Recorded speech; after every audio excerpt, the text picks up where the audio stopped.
اور پانچویں صفت یہ کہ یجاہدون فی سبیل اللہ، اللہ کی راہ میں بہت زیادہ کوشش کرنے والے۔ جہاد کے معنی بہت زیادہ کوشش، جہاد کے معنی جنگ نہیں، جہاد کے معنی ہے کوشش، قتال کے معنی جنگ ہے۔ قرآن میں قتال کی لفظ بھی ہیں، قتال یعنی جنگ، جہاد یعنی کوشش۔ کبھی کبھی جہاد جو ہے وہ قتال میں بھی تبدیل ہو جاتا ہے، یعنی کوشش ایسی ہو کہ جہاں پر صرف اور کوشش سے کام نہیں چل رہا، وہاں پر لازم ہے کہ پھر جہاد جنگ کی صورت میں ہو جائے۔ یہ پانچویں صفت۔ اور چھٹی صفت جو قرآن نے بیان کی وہ یہ کہ یہ وہ لوگ ہیں کہ جو لا یخافون لومۃ لائم، ان کو کسی کی پرواہ نہیں ہے، نہ عوام کی پرواہ ہے کہ لوگ واہ واہ کریں گے نہیں کریں گے، لوگ ہمیں مانیں گے نہیں مانیں گے۔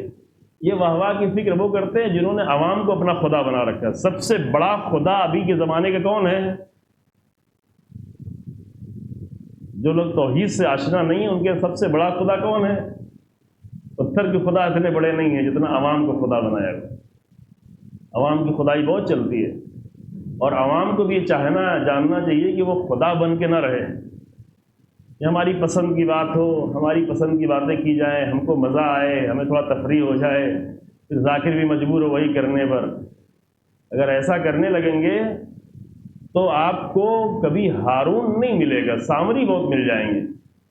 جو ہارون اور سامری میں فرق یہی ہے کہ ہارون جو کچھ پیش کریں گے وہ موسیٰ کا دین پیش کریں گے، سامری جو پیش کرے گا وہ عوام کی پسند کی چیز پیش کرے گا۔ اب یہ بات کہہ تو گیا، لیکن اب میں ختم کرنے جا رہا تھا، لیکن یہ بات کہہ گیا تو آپ کے چہرے کو دیکھ کے مجھے لگ رہا ہے کہ تھوڑی سی وضاحت کرنی پڑے گی، معاف کیجیے گا، ایک جملے میں وضاحت کرتا ہوں۔ سامری وہ تھا کہ جو دیکھ رہا تھا کہ یہ قوم جس کو موسیٰ جیسا اولو العزم نبی 40,000 بنی اسرائیل کو فرعون سے نجات دے کر دریا سے گزار کے لے کے چلا آیا، اور جیسے ہی دریا سے باہر نکلے وہ کہتے ہیں ایک قوم کو دیکھا وہ بتوں کی پرستش کر رہے تھے، جا کے موسیٰ سے کہتے ہیں اجعل لنا الہا کما لہم آلہہ۔ یہ بھی قرآن کی آیت ہے، اس آیت کو بھی اپنے اوپر اتار لیں نازل ہونے میں تھوڑی دیر کے لیے، کہ اے موسیٰ ہمیں ایسا خدا بنا کے دے جیسے ان کا خدا ہے۔ یہ آپ کو خدا مجھے دکھائی نہیں پڑتا، مزہ نہیں آتا، اسے نہ چوم سکتے ہیں، نہ چاٹ سکتے ہیں، نہ چھو سکتے ہیں، نہ محسوس کر سکتے ہیں۔ مشکل ان کی کیا تھی؟ ان کی مشکل یہ تھی کہ ان کے ایمان بالغیب کی کمی تھی، ان کو دکھائی پڑنے والا خدا چاہیے تھا، جو دکھے، جس کو جا کے خوب پکڑ سکیں، چوم سکیں۔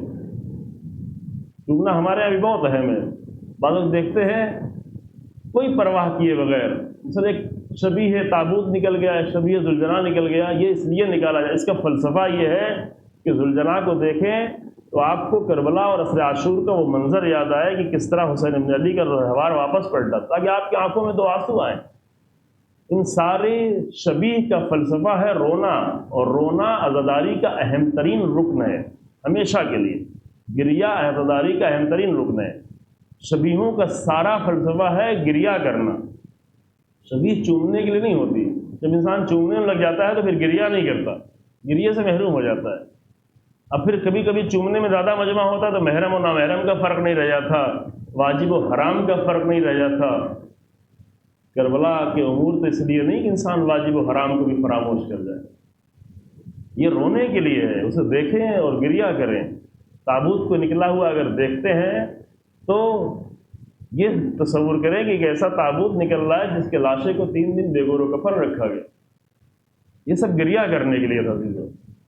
لہذا وہ قوم بنی اسرائیل اسے وہ خدا سمجھ ہی نہیں آتا تھا، یہ کون سا خدا ہے؟ وہ خدا جس نے ابھی تھوڑی دیر پہلے اپنی نگاہوں کے سامنے فرعون کے لشکر کو غرق کر دیا اور جناب موسیٰ کے ساتھ 40,000 لوگوں کو پار کر دیا دریا، اسی خدا کو جو کہ آنکھوں سے نہیں دیکھا نہیں سمجھ میں آ رہا ہے، آنکھوں سے دکھنے والا خدا جو موسیٰ سے آگے کہہ رہے کہ تم نے کہاں لا کے ہمیں پھنسا دیا۔ قرآن کی آیت انا لمدرکون، ہم تو پکڑے گئے، ہم تو مارے گئے، پیچھے فرعون کا لشکر ہے، آگے بہتا ہوا دریا ہے، کہاں لے کے آئے؟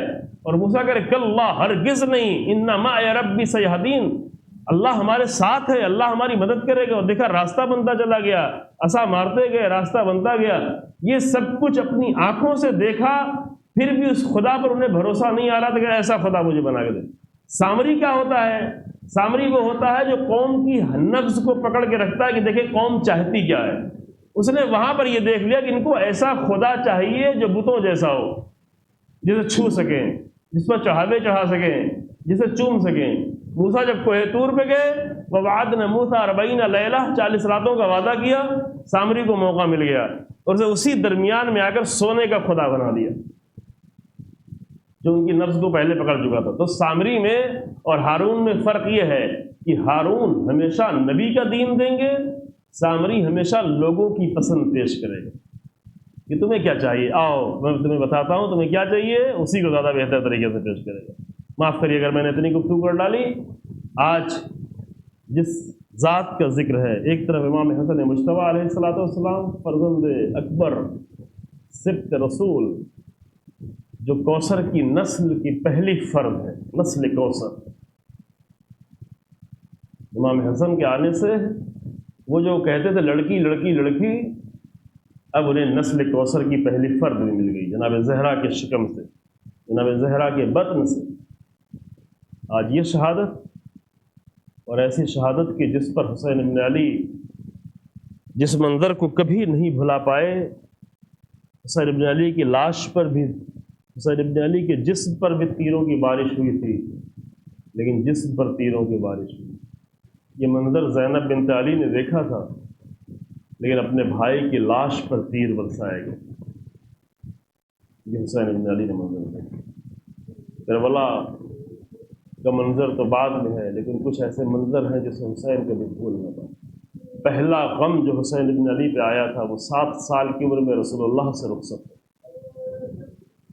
محبوب ترین ذات، جن بچوں کے علی و فاطمہ جیسے ماں باپ ہوں ان سے بہتر اور کیا ہو سکتا ہے، لیکن یہ بچے وہ تھے کہ جو علی و فاطمہ جیسے ماں باپ ہوتے ہوئے زیادہ تر رسول اللہ کے پاس تھا۔ رسول اللہ کی بھی طلب تھی، جب بھی فرصت ہوتی تھی حسن و حسین کو کبھی اپنی آغوش میں، کبھی اپنے کندھوں پر، کبھی اٹھا کے چومتے تھے، کبھی سونگھتے تھے، خوشبو لیتے تھے، کبھی پیشانی کو چومتے تھے، کبھی سینے کو چومتے تھے، کبھی رخسار کو چومتے تھے۔ اور 7 سال کے بچپن کی عمر میں جب جدائی ہو ایسے نانا سے، تو یہ غم کیا کم تھا کہ پھر اس کے 95 دن بعد ماں سے بھی رخصت ہونا پڑا۔ یہ دوسری رخصت تھی حسین ابن علی کی۔ اللہ اکبر۔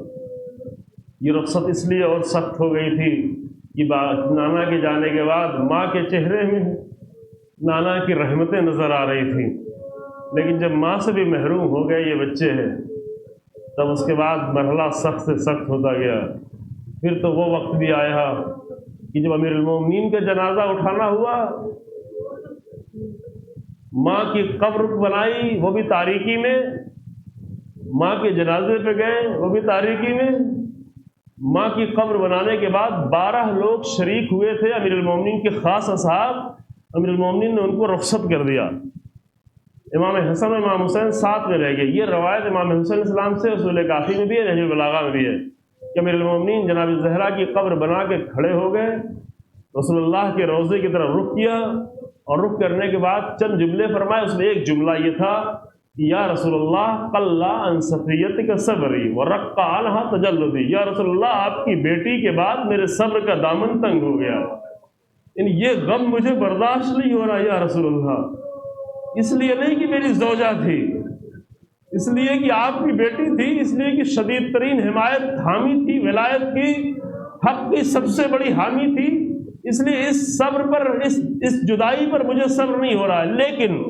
لیکن یہ جملہ فرمایا یا رسول اللہ اگر اس مصیبت پر میں صبر کر لے رہا ہوں تو صرف یہ سوچ کے صبر کر رہا ہوں کہ کچھ دنوں پہلے آپ کا سر میرے سینے سے لگا ہوا تھا اور میری گردن اور میرے سینے کے درمیان میں آپ کا سر موجود تھا اور آپ کی روح پرواز کر گئی۔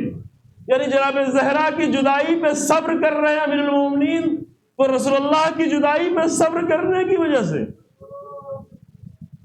یہ امیر المومنین کا غم تھا۔